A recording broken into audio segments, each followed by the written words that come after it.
Hi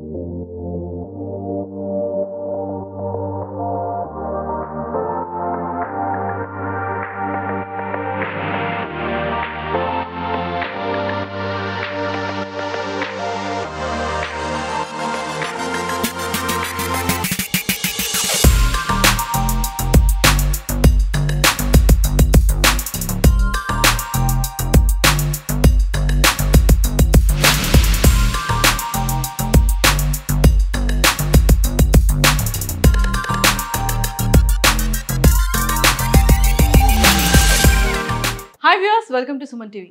బేసిక్గా sugar అనగానే చాలామంది భయపడతారు.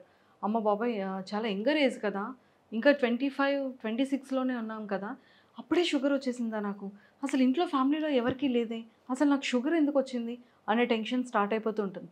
బట్ షుగర్ రావడానికి ఫ్యామిలీ బ్యాక్గ్రౌండ్ ఒక్కటే కాదండి. అంటే బేసిక్గా షుగర్ రావడానికి చాలా కైండ్ ఆఫ్ రీజన్స్ ఉన్నాయి.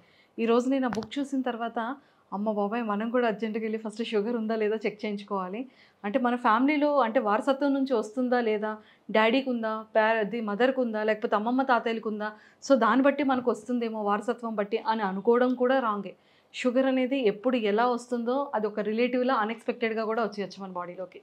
సో అసలు ఈ షుగర్ వల్ల ప్రాబ్లమ్స్ ఏంటి, ఎన్ని టైప్స్ ఆఫ్ షుగర్స్ ఉన్నాయి, అది నెగ్లెక్ట్ చేస్తే నిజంగానే మన ప్రాణానికి ప్రమాదమా అని ఇలాంటి క్వశ్చన్స్, చాలా డౌట్స్ అయితే నా దగ్గర చాలా ఉన్నాయి.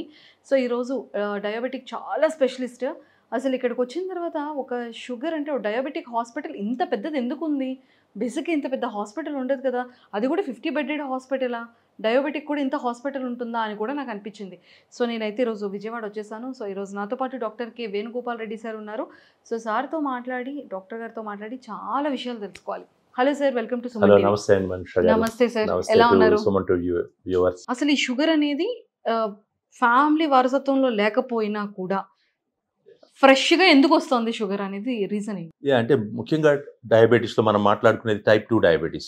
ఈ షుగర్ చాలా కామన్గా ఎక్కువ మందిలో ఉండే షుగర్ని టైప్ 2 డయాబెటీస్ అంటాం. ఇది బేసిక్గా ఫ్యామిలీ హిస్టరీ స్ట్రాంగ్గా ఉన్నప్పుడు త్వరగా రావచ్చు. అంటే తల్లిదండ్రులకి, ఇంకా మన బ్లడ్ రిలేటివ్స్కి ఎక్కువ మంది ఉన్నప్పుడు.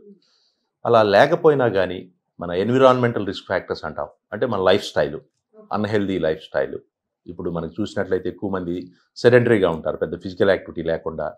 అట్లాగే ఎక్కువ జంక్ ఫుడ్స్ తీసుకోవటం, దాంతోపాటు స్ట్రెస్ లెవెల్స్ ప్రజెంట్ జనరేషన్లో వాళ్ళకు ఉన్నటువంటి కాంపిటేటివ్ ఎగ్జామ్స్, లేదంటే వాళ్ళకున్న ప్రొఫెషన్లో వాళ్ళు బాగా ఎక్సెల్ అవ్వాలనే తపనతో ఎక్కువ స్ట్రెస్కి గురి అవటం.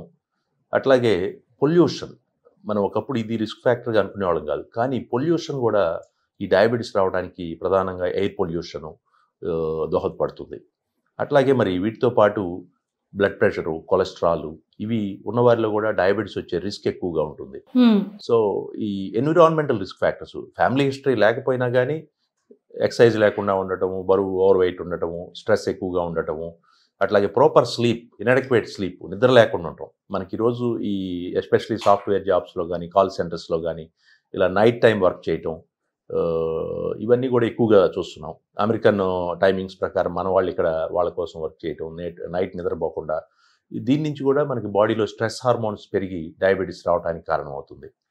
సో వీటితో పాటు మనకి మరి ఏదైతే మనం డెవలప్మెంట్, ఇండస్ట్రియలైజేషన్, గ్లోబలైజేషన్ అని అనుకుంటున్నాం, దాని యొక్క ఇంపాక్ట్ కూడా ఈ డయాబెటీస్ రావడం అనేది ఎక్కువగా చూస్తున్నాం. సెడెంటరీగా ఆఫీస్కి వెళ్ళి కదలకుండా కూర్చునే జాబ్స్, ఎక్కువగా కూర్చునేటువంటి జాబ్స్. సో మన ట్రాన్స్పోర్టేషన్ కూడా అంతా వెహికల్స్లోనే, either car or bus, walking అనేది తగ్గిపోయింది. స్థూలకాయం వచ్చేసి డయాబెటిక్గా మారుతున్నారు. సో ఈ ఎన్విరాన్మెంటల్ రిస్క్ ఫ్యాక్టర్స్ వల్ల ఎక్కువ మందిలో డయాబెటీస్ వస్తుంది. జెనెటిక్ బ్యాక్గ్రౌండ్ ఉన్న వాళ్ళలో ఎర్లీగా వస్తుంది. చిన్న దెబ్బ తగిలినా కూడా అది చాలా పెద్దదిగా అయిపోవడం, మానకుండా ఉండడం. అంటే షుగర్ వచ్చిందా, మేబీ నీకేమైనా డయాబెటిక్ అటాక్ అయిందా, సో అందుకే తగ్గట్లేదేమో, ఎక్కువగా యూరిన్ వెళ్తున్నావు, షుగర్ ఏమైనా అటాక్ అయిందేమో, ఒకసారి చెక్ చేయించుకుంటే బాగుంటుంది అంటారు. అంటే నిజంగానే ఈ సిమ్టమ్స్ ఇంకా ఇవి కాకుండా ఇంకేమైనా గుర్తించవచ్చా మనం? డయాబెటీస్లో సిమ్టమ్స్, లక్షణాలు, వ్యాధి లక్షణాలు చూసినట్లయితే 50% ఆఫ్ ద పేషెంట్స్లో ఎటువంటి సిమ్టమ్స్ ఉండవు. వాళ్ళు ఏదో రొటీన్ చెకప్కి వెళ్ళినప్పుడు షుగర్ బయటపడుతుంది. జనరల్గా కొంతమంది ఇయర్లీ పీరియాడికల్ చెకప్కి వెళ్తారు, అప్పుడు షుగర్ బయటపడుతుంది. కొంతమందిలో హార్ట్ అటాక్, పెరాలసిస్, స్ట్రోక్ వచ్చినప్పుడు ఐసీయూకి వెళ్తారు. ఐసీయూకి వెళ్ళినప్పుడు అప్పుడు షుగర్ ఉన్నట్లు ఐడెంటిఫై అయింది, 300-400. లేదంటే కొంతమంది సర్జరీస్ ముందు చెకప్కి వెళ్తారు, క్యాటరాక్ట్ సర్జరీస్, ఇట్లా డిఫరెంట్ సర్జరీస్ ఉన్నప్పుడు వెళ్తే బయటపడుతూ ఉంటుంది. ఈ 50% పీపుల్లో డయాబెటీస్ లక్షణాలు ఉండవు. అట్లాగే మేజర్ లక్షణాలు డయాబెటీస్లో ఎక్సెసివ్ థర్స్ట్, దాహం ఎక్కువగా వేయటం, ఆకలి ఎక్కువగా ఉండటం, అట్లాగే ఫ్రీక్వెంట్గా యూరినల్స్కి వెళ్ళటం, అట్లాగే కొంతమంది అన్ఎక్స్ప్లెయిన్డ్ వెయిట్ లాస్, కారణం లేకుండా బరువు తగ్గిపోతూ ఉంటారు. అట్లాగే దాంతోపాటు యూరినరీ ఇన్ఫెక్షన్స్ చాలా కామన్గా వచ్చేటువంటిది కూడా డయాబెటీస్లో లక్షణమే. పాస్కెళ్ళ దగ్గర ఇన్ఫెక్షన్స్ రావటం, అట్లాగే కాళ్ళలో ముఖ్యంగా ఈ బర్నింగ్ సెన్సేషన్, ప్రికింగ్, సూదులు పెట్టి పొడవటం, నమ్నెస్, ఇలాంటి లక్షణాలు ఉంటాయి. అండ్ ఒక డయాబెటిక్ వల్ల అంటే హార్ట్ స్ట్రోక్స్ రావడం కానీ, బ్లడ్లో కొలెస్ట్రాల్స్ సివియర్ అవ్వడం కానివ్వచ్చు, అండ్ టీబీ రావడం కానీ, థైరాయిడ్ అటాక్ అవ్వడం కానీ, లేదు అంటే గైనకల్ ప్రాబ్లమ్స్ షుగర్ వల్ల ఇంకా అటాక్ అవ్వడం కానీ, అండ్ అసలు అప్పటి వరకు షుగర్ లేని ప్రెగ్నెంట్ ఉమెన్స్కి కూడా ప్రీ డయాబెటిక్ యాడ్ అవ్వడం కానీ, అంటే పాపం 0 డే బోర్న్ బేబీస్కి కూడా డయాబెటిక్ అటాక్ అవ్వడం కానీ, ఇవన్నీ చాలా జరుగుతూ ఉంటున్నాయి. అంటే ఇంకా ఇలాంటివి మాకు తెలియని విషయాలు ఇంకా ఉన్నాయా? లాంగ్ టర్మ్లో నెగ్లెక్ట్ చేసే వారిలో, షుగర్ని కంట్రోల్లో పెట్టుకోకుండా నెగ్లెక్ట్ చేసే వారిలో కాంప్లికేషన్స్ వస్తాయి. అందులో ఒకటి, కాళ్ళల్లో పుళ్ళు పడినప్పుడు అది మానకుండా ఎక్కువ రోజులు స్లోగా హీల్ అవటం, లేదంటే మానకుండా కాంప్లికేట్ అవటం.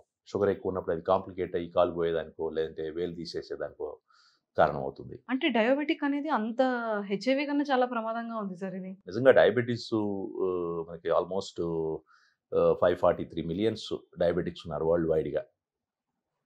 543 మిలియన్స్. ఇది బై 2045కి 783 మిలియన్స్కి పెరుగుతుంది. 2045కి 783 మిలియన్స్, అంటే సుమారుగా ఇంకా 78 తగ్గే కోట్లు. ఛాన్సెస్ అయితే లేదు, ఇంకా పెరుగుతూనే ఉంటాయి. అంటే ఒక ఎగ్జాంపుల్ మనకి మన రోడ్లు చాలా విశాలంగా పెద్ద పెద్ద అవుతున్న కొద్దీ మనకి యాక్సిడెంట్లు తగ్గుతున్నాయా, పెరుగుతున్నాయా? అంటే మేబీ పెరుగుతున్నాయి అని అనుకోవచ్చు. ఎందుకు? ఓవర్ స్పీడు, ర్యాష్ డ్రైవింగ్, ఇలాంటి కారణాలు. అట్లాగే డయాబెటీస్ పెరుగుతుందంటే దానికి కారణం అన్హెల్దీ లైఫ్ స్టైల్. ఎక్కువ ఈ junk foods, sedentary life style, unhealthy life style. Sir ఇప్పుడు అన్హెల్దీ ఫుడ్ అంటే నాకు కొన్ని డౌట్స్ వచ్చాయి సార్. అంటే వైట్ రైస్ అవాయిడ్ చేయడం వల్ల డయాబెటిక్ అనేది తగ్గుతుందా, అంటే కంట్రోల్లోకి వస్తుందా? వైట్ రైస్ అనేది బేసిక్గా కార్బోహైడ్రేట్.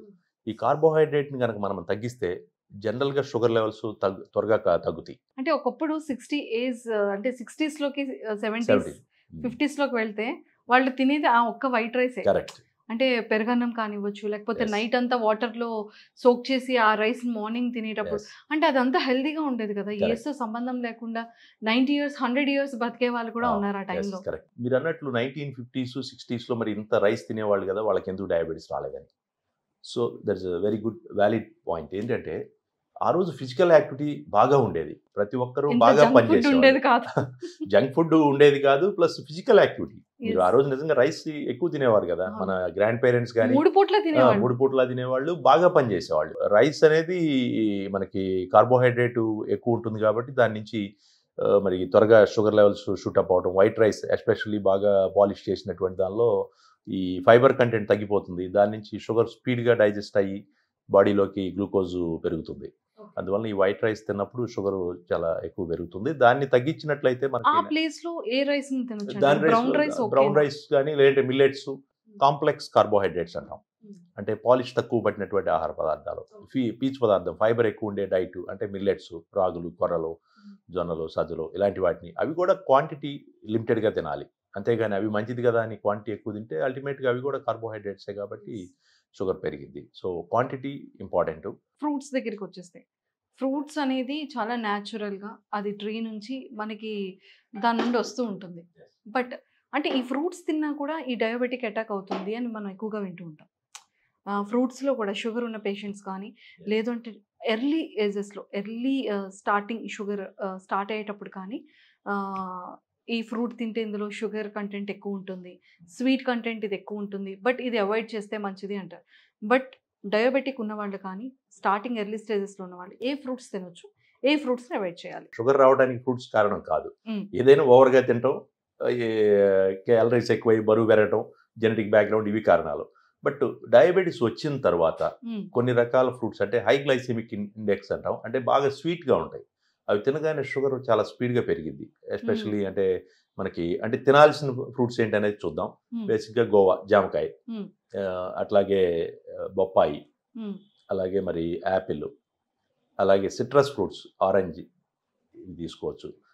అట్లాగే మరి నేరేడు పళ్ళు, పైనాపిల్, అట్లాగే మనకి కర్బూజా దోసకాయ అంటాం. ఇలాంటివి అవి కూడా లిమిటెడ్గా తీసుకోవచ్చు రెగ్యులర్గా. ఫ్రూట్స్ తింటే బెటర్ అంటారా, జ్యూస్ తాగితే హోల్ ఫ్రూట్ తినాలి. జ్యూస్ తాగితే మళ్ళీ ఫైబర్ మొత్తం తీసేస్తాం కాబట్టి చాలా ర్యాపిడ్గా షుగర్ లెవెల్ షూట్ అప్ అవుతుంది. So juice is always, whole fruit is always better. Sir, నేను ఇందాక మీ బుక్లో చదివాను, బ్లడ్లో కొలెస్ట్రాల్ కూడా చాలా డేంజర్ షుగర్ డయాబెటిక్ అటాక్ అయిన వాళ్ళకి. అసలు అది ఎలా ప్రాబ్లం అంటే హార్ట్ స్ట్రోక్కి చాలా తొందరగా హార్ట్ స్ట్రోక్ వచ్చే ఛాన్సెస్ ఉన్నాయని చెప్పడం జరిగింది. సో బ్లడ్ కొలెస్ట్రాల్కి డయాబెటిక్కి సంబంధం ఏంటి? ముఖ్యంగా డయాబెటీస్, కొలెస్ట్రాల్, బ్లడ్ ప్రెషరు ఇవన్నీ కూడా ఇంటర్లింక్డ్ ప్రాబ్లమ్స్. మనం మెటబాలిక్ సిండ్రోమ్ అనే ఒక దానిలో ఇవన్నీ కాంపోనెంట్స్. ఈ షుగరు, కొలెస్ట్రాల్, సెంట్రల్ ఒబెసిటీ, మనకి పొట్ట దగ్గర ఎక్కువ ఫ్యాట్ ఉండటం, ఇవన్నీ కూడా. సో ఇవి ఒక జబ్బు. ఇందులో షుగర్ ఉన్న వాళ్ళలో remaining other risk cholesterol, BP కూడా ఉండే ఛాన్సెస్ ఎక్కువ ఉంటాయి. వీటన్నిటిని కూడా చూసుకోవాలి. అట్లాగే యూరిన్లో ప్రోటీన్స్ పోవటం, మైక్రో ఆల్బమిన్ అంటాం. సో ఇవన్నీ కూడా కంబైన్డ్గా కలిసి ఉండే అవకాశం ఉంది. సో ఈ కొలెస్ట్రాల్ లెవెల్స్ ఉన్నప్పుడు ఏమవుతుందంటే మన రక్తనాళాల్లో ఈ కొవ్వు పేరుకుపోతుంది. బ్యాడ్ కొలెస్ట్రాల్, ఎస్పెషల్లీ ఎల్డిఎల్ అంటాం. ఈ బ్యాడ్ కొలెస్ట్రాల్ ఎక్కువగా ఉన్నప్పుడు అది మన రక్తనాళాల గోడల్లో పేరుకుపోయి స్లోగా అక్కడ ఒక ప్లాక్ అని చెప్పి ఆ కొలెస్ట్రాల్ పేరుకుపోయి ఆ రక్తనాళంలో ఫ్లోని బ్లాక్ చేస్తుంది, బ్లడ్ సర్క్యులేషన్ని. సో ఈ డయాబెటిక్స్లో ఏమవుతుందంటే ఈ కొలెస్ట్రాల్ లెవెల్స్ ఎక్కువ ఉంటాయి. అట్లాగే నార్మల్గా ఉన్నా కానీ దట్ ఈజ్ మోర్ ఎథ్రోజెనిక్ అంటాం. అంటే కొలెస్ట్రాల్ లెవెల్స్ నార్మల్గా ఉంటాయి కానీ అవి త్వరగా రక్తనాళాలని బ్లాక్ చేసే గుణం ఉంటుంది. మోర్ ఎథ్రోజెనిక్ డిజిలిపిడీమియా అంటాం. అందువల్ల ఈ డయాబెటీస్ ఉన్నటువంటి వారిలో ఖచ్చితంగా కొలెస్ట్రాల్కి సంబంధించిన ట్యాబ్లెట్స్ వాడతాం. ఈ రక్తనాళాలు, హార్ట్కి వెళ్ళే రక్తనాళాలు సన్నబడితే హార్ట్ అటాక్కు దారితీయటం, అట్లాగే మరి స్టంట్స్ వేయాల్సి వస్తుంది, బైపాస్ చేయటం జరుగుతుంది. అట్లాగే బ్రెయిన్కి వెళ్ళే రక్తనాళాల్లో సర్క్యులేషన్ తగ్గినప్పుడు బ్రెయిన్ స్ట్రోక్, అట్లాగే కాళ్ళల్లో బ్లడ్ సర్క్యులేషన్, కాళ్ళకెళ్ళే రక్తనాళాలు సన్నబడితే పెరిఫెరల్ ఆర్టీరియల్ డిసీజ్ అంటాం. మీరు ఇందాక చూసిన పొళ్ళు కేసులో చాలా కేసులు ఈ కాళ్ళకి సర్క్యులేషన్ తగ్గటం వల్ల చాలా సీరియస్ అవుతూ ఉంటాయి. ఎస్పెషల్లీ మనకి కాళ్ళల్లో పైప్ లైన్స్, బ్లడ్ వెజల్స్ సన్నబడిపోయి వాళ్ళు నడుస్తున్నప్పుడు కాళ్ళ మజిల్స్ పెయిన్స్ వచ్చి పిక్కల నొప్పులు చాగిపోతూ ఉంటారు, ఎక్కువ దూరం నడవలేరు. సో ఇవన్నీ కూడా కొలెస్ట్రాల్ వల్ల రక్తనాళాలు సన్నబడటం వల్ల జరుగుతూ ఉంటాయి. అట్లాగే మరి కంటి లోపల కూడా కొలెస్ట్రాల్, రక్తనాళాల్లో కొలెస్ట్రాల్ లీక్ అయ్యి కంట్లో కూడా చూపు, రెటినోపతి, డయాబెటిక్ రెటినోపతిలో కూడా ఈ కొలెస్ట్రాల్ యొక్క రోల్ ఉంది. ఇట్లా ప్రతి పార్ట్ లో కూడా మనకి షుగర్ కంప్లీట్ గా మన బాడీలో ఉన్న ఆర్గాన్స్ అన్నిటికీ కూడా ఈ డయాబెటిక్ అనేది చాలా అటాక్ అవుతుంది. డయాబెటీస్ ని మనం ముఖ్యంగా వాస్కులర్ డిసీజ్ అంటాం, అంటే రక్తనాళాల జబ్బు. సో ఈ హై షుగర్ వల్ల ఏమవుతుందంటే ప్రతి పార్ట్ లో ఉన్నటువంటి మైక్రో సూక్ష్మ రక్తనాళాలు, పెద్ద రక్తనాళాలు, మ్యాక్రో వెజల్స్, ఇవి రెండు కూడా డ్యామేజ్ అవుతాయి. ఈ పెద్ద రక్తనాళాలు డ్యామేజ్ అవటం వల్ల వచ్చే వాటిని హార్ట్ అటాక్, పక్షవాతం, కాళ్ళల్లో పెరిఫెరల్ ఆర్టీరియల్ డిసీజ్ అంటాం.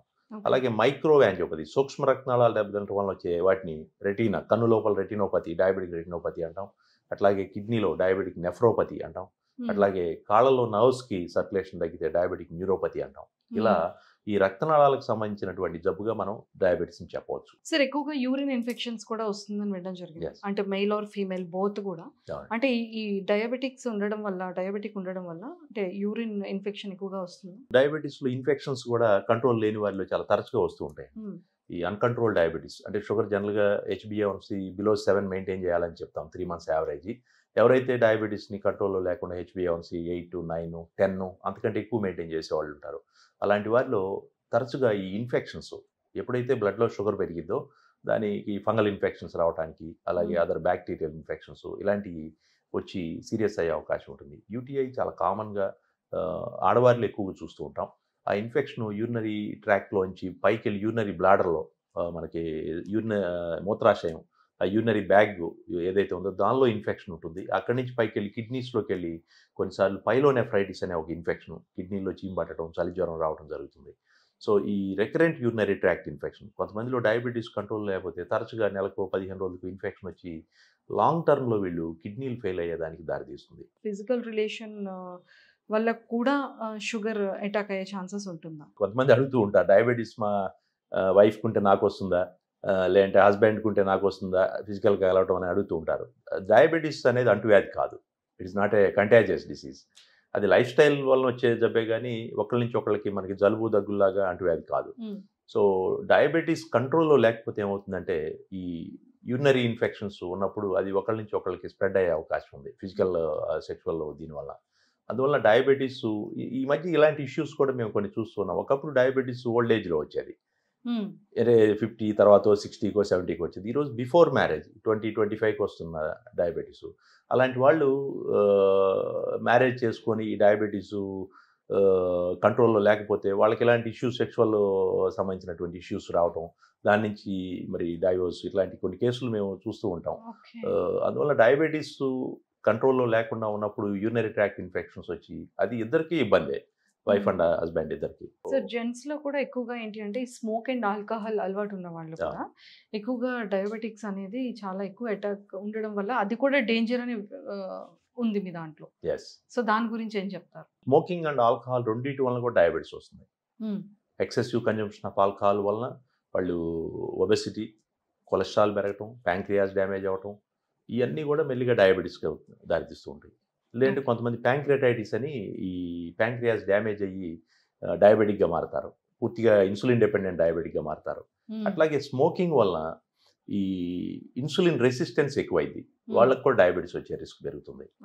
ఆల్రెడీ డయాబెటీస్ ఉన్నటువంటి వాళ్ళు ఈ హ్యాబిట్స్ ఉండటం వల్ల మనకి అగ్నికి ఆజ్యం దోడైనట్టు ఈ కాంప్లికేషన్స్ వచ్చే రిస్క్ పెరిగిపోతుంది. హార్ట్ అటాక్స్ కానీ ఇవన్నీ కూడా చాలా ఎక్కువ అవుతాయి స్మోకింగ్ చేసేవాళ్ళు, ఎక్సెసివ్ డ్రింకింగ్ చేసేవాళ్ళు. అదే ఇప్పుడు కొన్ని చూసాను సార్, టైట్ ప్యాంట్స్ వేసుకున్నా, టైట్ డ్రెస్సెస్ వేసుకున్నా, టైట్ షూస్ వేసుకున్నా, అసలు గాలి లేని ప్రదేశాలు కూడా టైట్ స్లిప్పర్స్ కానీ, టైట్ సాక్సెస్ కానీ, అసలు మినిమం గాలి లేకుండా ఏ బాడీలో మన ఆర్గానిక్స్ కానీ, I mean body parts close చేసినా కూడా షుగర్ అటాక్ అయ్యే ఛాన్సెస్ ఉంది అని చెప్పి చూసాను. కొంతమందిలో డయాబెటిక్ పేషెంట్స్లో కాళ్ళకు పుళ్ళు పడుతూ ఉంటాయి. ఈ టైట్గా ఉండే చెప్పులు వేసుకున్నప్పుడు వాళ్ళకి ఆ కాళ్ళు వాపు వస్తూ ఉంటుంది, దానివల్ల కాళ్ళు ఒరుచుకుపోతూ ఉంటాయి. ఒరుచుకుపోయినప్పుడు వాళ్ళు తీసుకున్న చెప్పులు కానీ షూ కానీ టైట్ అయిపోయి ఆ షూ బయట అంటాం, అక్కడ ఏదో చిన్న చర్మం చీరుకుపోతుంది. అది మెల్లిగా షుగర్ కంట్రోల్లో లేకపోతే ఆ ఇన్ఫెక్షన్ ఎంటర్ అయ్యి కాలంతా కూడా వాసి ఎర్రబడి సెల్యులైటిస్ అంటాం. వాటర్లో కాలు ఎక్కువగా ఉన్నా కూడా ఆ ఇన్ఫెక్షన్, ఫంగల్ ఇన్ఫెక్షన్ స్టార్ట్ అయ్యి అది కూడా ప్రాబ్లం అవుతుంది. కొంతమందిలో తరచుగా కాళ్ళు ఎక్కువ కడుక్కోవటం, ఫ్రీక్వెంట్గా నీళ్ళల్లో తడిచే వాళ్ళు ఉంటారు, బట్టలు క్లోత్స్ వాషింగ్ దగ్గర ఇంకేదో పనులు చేస్తూ ఎక్కువసేపు కాళ్ళు తడుపుకుంటూ ఆ వేళ్ల మధ్యలో తడి ఉంటే కనుక అది పాచి పడుతుంది, ఫంగల్ ఇన్ఫెక్షన్ వస్తుంది. ఆ ఇన్ఫెక్షన్ ఏమవుతుందంటే షుగర్ కంట్రోల్లో లేనటువంటి వారిలో అది ఇన్ఫెక్షన్ బాగా పెద్దదయ్యి కాలుపోయే పరిస్థితికి దారితీస్తుంది. చెప్పులు లేకుండా కూడా ఎండలో నడవకూడదు. ఎస్పెషల్లీ ఈ ఫుట్వేర్ అనేది కంపల్సరిగా ఉండాల్సిందే. ఫుట్వేర్ లేకుండా నడవటం వల్ల డయాబెటిక్స్లో ముఖ్యంగా వాళ్ళకి స్పర్శ జ్ఞానం తగ్గి ఉంటుంది, కాళ్ళల్లో నొప్పి తెలియదు, స్పర్శ పోయి వాళ్ళకి ఏదన్నా చిన్న చిన్న రాళ్ళు ముళ్ళు ఏమైనా గుచ్చుకుంటూ ఉంటాయి, మనం బయటకు వెళ్ళినప్పుడు ఏమో గుచ్చుకుంటాయి తెలియదు, అవి మెల్లిగా చీంబడతాయి. షుగర్ ఎక్కువ ఉన్న వారిలో మెల్లిగా చీంబట్టి కాలంతా కూడా వాసి నల్లబడిపోవటం, గ్యాంగ్రీన్ అవటం వస్తుంది. చలిజ్వరం ఏదో వస్తూ ఉంటుంది, దాన్ని వాళ్ళు కాలు కాకుండా ఏదో చలిజ్వరం అంటే టైఫాయిడ్, మలేరియానో చూసుకుంటూ ఉంటారు. కాళ్ళల్లో చీంబట్టి కూడా చాలా మంది డయాబెటిక్స్లో చలిజ్వరం వస్తూ ఉంటుంది. ఖచ్చితంగా ఈ ఇన్సులిన్స్ అనేది షుగర్ పేషెంట్స్కి ఇంకా మస్ట్ అంటారా? అంటే వితౌట్ ఇన్సులిన్స్ లేకుండా మెడిసిన్ త్రూ కానీ, ఫుడ్ కంట్రోల్ కానీ, మన లైఫ్ స్టైల్ చేంజ్ చేసుకుంటే కానీ అలాగే ఏమైనా కంట్రోల్ చేసుకునే ఛాన్సెస్ ఉంటుందా? అంటే ఇన్సులిన్ అనేది మనం ఎస్పెషల్లీ ఎవరిలో ఇస్తాం, చిన్నపిల్లల్లో టైప్ 1 డయాబెటీస్ వస్తే లైఫ్ లాంగ్ ఇన్సులిన్ వాడాలంటాం. అది ఒక సపరేట్ డిసీజ్ టైప్ 1. టైప్ 2 మనం ఈరోజు ఇన్సులిన్లో ఎక్కువ మంది ఇన్సులిన్ గురించి భయపడేది టైప్ 2 డయాబెటిక్స్. ఎప్పుడు ఇన్సులిన్ మొదలు పెడతామంటే షుగర్ బాగా హై లెవెల్స్ 300, 400 ఇంకెక్కువగా ఉన్నప్పుడు, లేదంటే HbA1c 9, 10 అబవ్ ఉన్నప్పుడు ఇన్సులిన్ వాడాలని చెప్తాం. టెంపరీగా కూడా వాడుతూ ఉంటాం, ఒక 2 వీక్స్ 3 వీక్స్ వాడి మళ్ళీ తర్వాత ట్యాబ్లెట్స్కి మారుస్తాం. అట్లాగే ఇన్ఫెక్షన్స్ వచ్చినప్పుడు మన బాడీలో యూరినరీ ట్రాక్ట్ ఇన్ఫెక్షన్ వచ్చి వాళ్ళకి జ్వరం వస్తూ ఉంటుంది తరచుగా, లేదంటే వామిటింగ్స్, విరోచనాలు, గ్యాస్ట్రోఎంటరైటిస్, ఇలాంటి కండిషన్లో ట్యాబ్లెట్స్ ఇచ్చినా వాళ్ళకి ఆ సిమ్టమ్స్ తగ్గవు, అందుకని టెంపరీ ఇన్సులిన్స్ వాడతాం.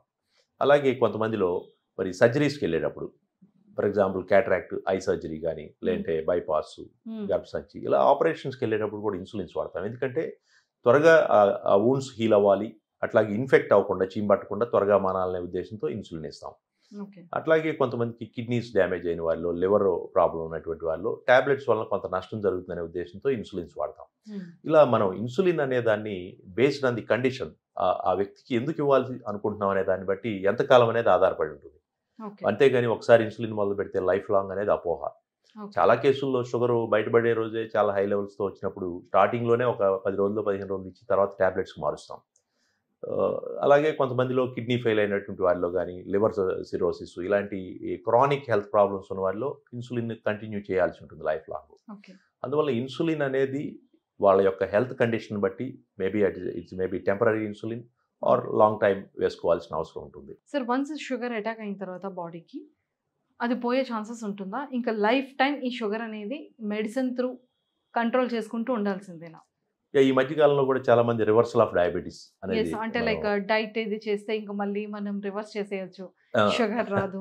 అండ్ అవును. ఈ పౌడర్ యూజ్ చేస్తే ఇంకా షుగర్‌కి Correct. కంప్లీట్‌గా చెక్ పెట్టేయొచ్చు. అవునండి. లేకపోతే ఇంకా అసలు ఇంకా లైఫ్ టైమ్ ఇంకా షుగర్ అనేది ఇంకా మళ్ళీ మీ బాడీకి రాదు Yes. అని ఇలాంటివి ఎక్కువగా వింటూ వింటూ ఉంటున్నాం. ఉంటాం. Correct. సో అది ఎంతవరకు కరెక్ట్ అంటారు?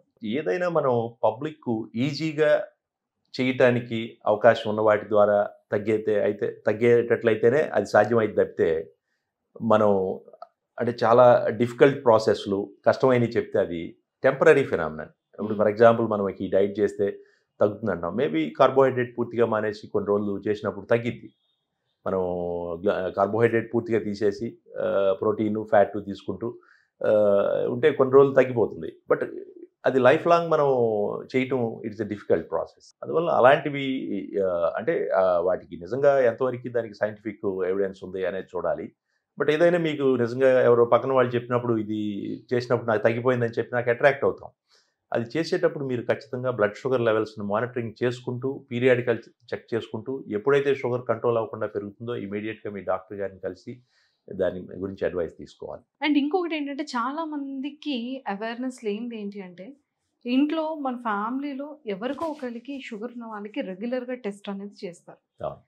సో అలాగే యంగర్ పిల్లలు కూడా అంటే యంగర్ యూత్ కూడా స్టార్ట్ చేసేస్తారు. అవును. కానీ షుగర్ అనేది ఏ నెంబర్‌తో ఉంటేనే ఇది మనకి డయాబెటిక్ అటాక్ అయింది, షుగర్ అటాక్ అయింది. Yes. అది ఆ ఫిగర్ అనేది చాలా మందికి తెలీదు. Yeah. అండ్ ఏదైనా సరే టెస్ట్‌కి వెళ్ళేటప్పుడు కూడా, ల్యాబ్స్‌కి వెళ్ళేటప్పుడు కూడా ఎన్ని hours before without food fasting ఉండాలి. Yes. కరెక్ట్‌గా ప్రాపర్ టెస్ట్ ఏ టైంకి చేయించుకోవాలి అనే అవేర్‌నెస్ కూడా లేదు. మనం ఆహారంతో సంబంధం లేకుండా రోజులు ఏదో ఒక టైంలో ఒక బ్లడ్ షుగర్ ఏదో ఈవినింగ్ 6కో 7కో వెళ్ళి బ్లడ్ ఇవ్వటం, లేదంటే మధ్యాహ్నం ఇవ్వటం ఇట్లా చేస్తూ ఉంటారు. ర్యాండమ్ బ్లడ్ షుగర్ అంటాం. అది 200 మిల్లీగ్రామ్స్ కంటే ఎక్కువ ఉంటే డయాబెటీస్ వచ్చినట్లుగా చెప్పొచ్చు. ఓకే. దాంతోపాటు వాళ్ళకి ప్రీ డయాబెటిక్ అంటాం. డయాబెటీస్ రావడానికి ముందు దశ. ఈ ఫాస్టింగ్ లెవెల్ 120 మిల్లీగ్రామ్స్ 126కి 100కి 126కి మధ్యలో ఉంటే ఫాస్టింగ్ అది ప్రీ డయాబెటిక్ అంటాం. అట్లాగే మనకి టిఫిన్ చేసినాక కానీ భోంచేసినాక కానీ ఉండే సెకండ్ వాల్యూ 140 నుంచి 200 మిల్లీగ్రామ్స్ లోపు ఉంటే దాన్ని ప్రీ డయాబెటిక్ స్టేజ్ అని చెప్పొచ్చు. ఓకే. అలాగే HbA1c 5.6 నుంచి 6.5 లోపు ఉంటే వాళ్ళకి ప్రీ డయాబెటిక్ అంటే డయాబెటీస్ వచ్చే అవకాశం ఉంది అని అంటాం. అంటే మనం just we are seeing the tip of the iceberg. Only diabetes చాలా తక్కువ నెంబర్ మనం తెలుసుకుంటాం. బట్ అన్డిటెక్టెడ్ కేసెస్ చాలా ఎక్కువగా ప్రీ డయాబెటిక్ కానీ అన్డిటెక్టెడ్ కేసెస్ కానీ చాలా ఎక్కువ సైలెంట్గా సమాజంలో ఉన్నాయి. సరే అసలు డయాబెటిక్ లేదు అనే ఫిగర్ ఎంత ఉంటుంది? డయాబెటీస్ లేదంటే మనం అదే ఇప్పుడు చెప్పుకున్న వాటిలో ఫాస్టింగ్ 100 మిల్లీగ్రామ్స్ కంటే తక్కువ ఉండాలి. అట్లాగే పోస్ట్ ప్రాండియల్ టిఫిన్ తిన్నాక కానీ భోంచేసినాక కానీ 140 మిల్లీగ్రామ్స్ కంటే తక్కువ ఉండాలి. అట్లాగే HbA1c 5.6 లోపు ఉండాలి. ఇలా ఉంటే డయాబెటీస్ లేదు నార్మల్ అని అనుకోవచ్చు. సో అఫ్ కోర్స్ డయాబెటీస్ ఒకవేళ మన రీడింగ్స్ లో బోర్డర్ లైన్ లో ఉన్నట్టు ప్రీ డయాబెటిక్ ఉన్నట్టు ఎర్లీ స్టేజ్ లో ఉన్నట్టు వచ్చినా కానీ పెద్ద ప్యానిక్ అవ్వాల్సింది ఏమి లేదు. దాన్ని with simple life style modification without medication, regular exercise, diet కొంచెం స్ట్రిక్ట్గా వెయిట్ పెరగకుండా చూసుకోవటం, ఇలాంటి సింపుల్ మెజర్స్తో మనం డయాబెటీస్ని రివర్స్ చేయవచ్చు. విజయవాడలో ఇంత పెద్ద హాస్పిటల్, అది కూడా షుగర్ పేషెంట్స్ కోసం 50 బెడెడ్ హాస్పిటల్. ఎందుకు ఇంత పెద్దది, డయాబెటిక్ కూడా ఇంత హాస్పిటల్ ఉండాలా అనేది అందరిలో ఒక క్వశ్చన్. దీనికి ఏం చెప్తారు ఆన్సర్? ముఖ్యంగా డయాబెటీస్ అనేది ఒకసారి వస్తే మీరు అన్నారు లైఫ్ లాంగ్ ఉంటుందని. ఒక పేషెంట్తో మనకి ఒక లాంగ్ జర్నీ ఉంటుంది. మేబీ 15, 20, 30, 40 ఇయర్స్ జర్నీ ఉంటుంది. సో ఈ జర్నీలో ఆ పేషెంట్ మనం డయాబెటీస్ అన్నీ చూసుకుంటూ వస్తూ ఉంటాం. వాళ్ళకి తరచుగా ఏదో ఒక ప్రాబ్లం వస్తూ ఉంటుంది. ఫర్ ఎగ్జాంపుల్ వైరల్ ఫీవర్ వచ్చిందనుకోండి, అప్పుడు వాళ్ళు సిక్ అవుతారు. ఈ షుగర్ పేషెంట్స్లో ఏమవుతుందంటే కొన్నిసార్లు షుగర్ డౌన్ అయిపోయి లో షుగర్ అవటం, షుగర్ ఫ్లక్చుయేషన్స్తో కొంచెం ఇబ్బందిగా ఉంటుంది, హాస్పిటలైజేషన్ అవ్వాల్సిన పరిస్థితి వస్తుంది. అలాగే gastroenteritis, very common infection, loose motions, vomitings ఇలాంటివి వచ్చినప్పుడు కొంతమంది షుగర్ డౌన్ అయ్యి కోమాలో వస్తారు. మన పేషెంట్ సడన్గా అలా జరిగింది అనుకోండి, మన దగ్గరికి తీసుకొస్తే ఇక్కడ కాదని ఎటో పంపిస్తాం. ఇవన్నీ కూడా మన దగ్గర under one roof, total diabetes care under one roof అనే కాన్సెప్ట్తో ఒక 20 సంవత్సరాల క్రితం స్టార్ట్ చేశాం. సార్ ఇన్ని ఇయర్స్గా జనాల్లో అవేర్నెస్ రావడానికి ఎన్నో ప్రోగ్రామ్స్ కండక్ట్ చేశారు. అంటే ఎన్ని ఇయర్స్ నుంచి మీరు అసలు ఈ షుగర్ పేషెంట్స్ తో ఫైట్ చేస్తున్నారు మీరు? ఆల్మోస్ట్ నేను 22 ఇయర్స్, విజయవాడ వచ్చి ఆల్మోస్ట్ ఒక 18-19 ఇయర్స్ అవుతుంది. సో ఈ డయాబెటీస్ లో ప్రధానంగా నేను ఫేస్ చేసింది, మనం పెద్ద పెద్ద సెంటర్స్ లో హైదరాబాద్లోనో బాంబేలోనో లేకపోతే మెడ్రాస్లో ప్రాక్టీస్ చేసేటప్పుడు దట్ ఈస్ డిఫరెంట్ ఇది, ఎందుకంటే ఎక్కువ ఎడ్యుకేటెడ్ పీపుల్ అవేర్నెస్ ఉండి వస్తారు. బట్ స్మాల్ సిటీస్కి వచ్చినప్పుడు విలేజెస్ నుంచి వచ్చేవాళ్ళు వీళ్ళందరిలో అవేర్నెస్ లేక మనకి డయాబెటీస్లో ఈరోజు అంటే మనకి సోషల్ మీడియా వీటన్నిటిలో చాలా మందికి ఈజీ అయింది. ఒక 20-25 ఇయర్స్ బ్యాక్ వాళ్ళలో HbA1c అంటే తెలియదు. చాలా మంది షుగర్ కోసం వచ్చి డాక్టర్ షుగర్ చూడండి ఇంకేమొద్దు అనేవాళ్ళు. HbA1c కూడా చాలా ఇంపార్టెంట్ షుగర్ టెస్ట్ అనేది తెలియదు.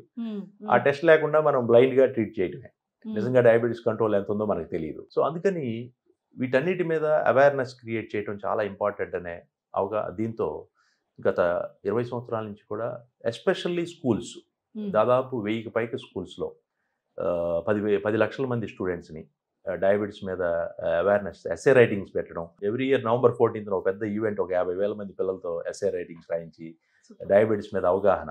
ఒకసారి ఒక ఇంట్లో ఒక చిన్నపిల్లాడికి డయాబెటీస్ మీద అవగాహన వచ్చిందంటే కనీసం ఒక 5గురికి అవేర్నెస్ వచ్చింది. వాళ్ళ father, mother, grand parents, sugar, heart attacks, sugar neglect చేస్తే ఏమవుతుంది, లో షుగర్ అయితే ఏమవుతుంది, ఇలాంటి సింపుల్ ఇవన్నీ కూడా వాళ్ళ అవగాహన పెంచుకుంటూ వచ్చాను. అట్లాగే దాదాపు 5,000 క్యాంప్స్, అవేర్నెస్ క్యాంప్స్ కానీ, అట్లాగే radio programs, hello doctor, live question and answers.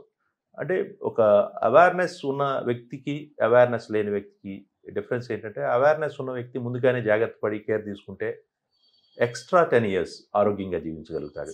మనకి డయాబెటీస్ రాగానే ఏదో 10 ఏళ్ళు ముందు చనిపోతారు అని అనుకునేవాళ్ళం ఒకప్పుడు. అది నిజం కాదు. డయాబెటీస్ వస్తే దాన్ని మంచి కంట్రోల్లో పెట్టుకుంటూ పీరియాడికల్ చెకప్లో ఉండి ఇంకా ఎక్స్ట్రా 10 ఏళ్ళు బతకొచ్చని ఎంతోమంది పేషెంట్స్ ప్రూవ్ చేశారు. డయాబెటీస్ని మోర్ దాన్ 50, వాళ్ళ హాఫ్ ఆఫ్ ది లైఫ్ డయాబెటీస్ని మేనేజ్ చేశారు. 35 ఏళ్ళకి షుగర్ వస్తే 70 ఏళ్ళు ఆరోగ్యంగా జీవించడం. అదంతా కూడా బికాజ్ ఆఫ్ ది అవేర్నెస్, వాళ్ళకున్న అవగాహన. పిల్లల్లో ఎందుకు చేస్తున్నామంటే ఇప్పుడు చిన్నపిల్లలంతా కూడా ఎక్కువ ఈ జంక్ ఫుడ్స్ తిని ఫిజికల్ యాక్టివిటీ లేకుండా ఒబీజ్ అయిపోతున్నారు, చిన్నప్పుడే ఓవర్ వెయిట్ అయిపోతున్నారు. ఒక్కోసారి బాగా బాధ కలిగించే విషయం ఏంటంటే, ఫాదరు ఇంటర్మీడియట్ చదివే పాపను తీసుకొని ఇద్దరు డయాబెటీస్ చెకప్కి వస్తారు. సో అట్లాంటి వాటిని మనం పోస్ట్ పోన్ చేయాలి, ప్రివెంట్ చేయాలి అంటే చైల్డ్హుడ్ నుంచే ఈ జబ్బు మీద అవేర్నెస్ చేయాలని చెప్పి గత 20 సంవత్సరాల నుంచి కూడా బాగా అవేర్నెస్ కార్యక్రమాలు, బుక్స్ డయాబెటీస్ మీద అట్లాస్ అని, తెలుగు, ఇంగ్లీషు, అలాగే హిందీ, ఈ భాషల్లో వాళ్ళకి అర్థమయ్యేటట్టు డయాగ్రమెటిక్ రిప్రజెంటేషన్, ఎక్కువ మనం మ్యాటర్ పేజీలు రాసినా చదవరు. సో ఈజీగా ఒక బొమ్మ చూస్తే మనకి ఓ 10 పేజీల్లో మ్యాటర్ అర్థమయ్యేటట్టు డయాగ్రమెటిక్ రిప్రజెంటేషన్తో బుక్స్ని తయారు చేయడం, వీటి ద్వారా ప్రజల్లోకి అవేర్నెస్ తీసుకెళ్ళడం జరిగింది. Thank you sir, thank you so much and nice talking to you. Thank you అండి, thank you to the viewers, thank you Suman TV. Thank you sir. So చూసారు కదా, సార్ అనేది డయాబెటిక్స్ మీద ఎంత ప్రాపర్గా, ఎంత క్లీన్ అండ్ క్లియర్గా చెప్పారనేది మనందరికీ అర్థమైంది. బట్ మన లైఫ్ స్టైల్ కనుక మన నిజ జీవితంలో మన లైఫ్ స్టైల్ని ఒక్కటి చేంజ్ చేసుకుంటే మనం 60 years బతికే వాళ్ళం కాస్త 75 years హ్యాపీగా బ్రతకొచ్చు అని చెప్పారు. బట్ వీటన్నిటికన్నా ముందు ఏంటి అంటే, చాలా చిన్నప్పటి నుండి కూడా మనం తీసుకునే ఫుడ్ కానివ్వచ్చు, మన ఫిజికల్ యాక్టివిటీస్ అనేది ఎంత ప్రాపర్గా ఉంటే మన లైఫ్ స్టైల్ కూడా అంత బాగుంటే మన హెల్త్ కూడా అంతే బాగుంటుందని చెప్పారు. సో ఎవరైనా సరే షుగర్తో బాధపడుతున్న వాళ్ళు ఎవరైనా కానీ ఏ టెస్ట్ చేయించుకోవాలన్నా, ఎలాంటి ఎమర్జెన్సీస్ ఉన్నా, ఎలాంటి ప్రాబ్లం ఫేస్ చేసినా కూడా విజయవాడ అండ్ విజయవాడకి నియర్ బై ఎలాంటి సిటీస్ వాళ్ళు అయినా సరే కింద స్క్రోల్ అవుతున్న కాంటాక్ట్ నెంబర్కి ఇప్పుడే కాంటాక్ట్ అవ్వచ్చు, డైరెక్ట్గా హాస్పిటల్కి రావచ్చు, ట్రీట్మెంట్ కూడా తీసుకోవచ్చు. Thank you so much.